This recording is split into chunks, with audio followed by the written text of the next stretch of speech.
बात करेंगे खेसारी लाल यादव के एक बहुत ही गुड न्यूज के बारे में और एक अपडेट के बारे में जो कि बहुत ही बेहतरीन अपडेट निकल के आए सामने। तो दोस्तों वीडियो में आगे बढ़ने से पहले मैं बता देना चाहता हूँ कि खेसारी लाल यादव आज लाइव आए और लाइव में बहुत सी बातें बोले हैं जो कि मैं बताने वाला हूँ। और मैं सबसे पहले आप लोग के बता देना चाहता हूँ कि आज फरिश्ता मूवी 6 बजे टीवी सिनेमा पे चलाया जाएगा और यूट्यूब चैनल पे कुछ घंटों में रिलीज किया जाएगा। तो आप लोग देखना ना भूलिएगा, एक बार जरूर देखिएगा।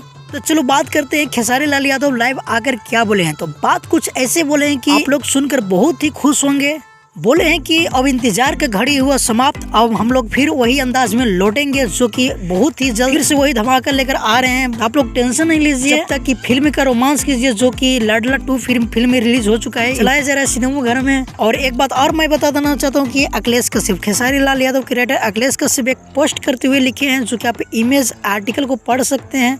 अभी एग्रीमेंट को रिलेटेड लिखे हैं कि बहुत जल्द आ रहे हैं, वही है दोगुना रफ्तार में। और आप सबसे पहले एक तस्वीर देखिए जो कि खेसारी लाल यादव के पूरे टीम निकल चुके हैं एग्रीमेंट को मामला को सुलझाने के लिए, जो कि ग्लोबल म्यूजिक जैक्सन के राजकुमार और खेसारी लाल यादव टीम फैसला किया जाएगा। और 25 तारीख से हो सकता है पोस्टर एक आएगा, रिलीज होने वाला पोस्टर देखने के लिए मिलेगा। तो फिलहाल के लिए यही अपडेट था, मिलते हैं किसी अपडेट के साथ। और प्रमोद प्रेमी के एक बहुत ही शानदार सॉन्ग आ रहा है जिस गाने का टाइटल है चीजवा पे तमीजवा, ऐसे करके टाइटल। तो आप लोग जाकर एक बार जरूर सुनिएगा, कमेंट सुनना है। तो फिलहाल के लिए अपडेट था, मिलते हैं किसी अपडेट के साथ। जब तक के लिए जय हिंद, जय भोजपुरी।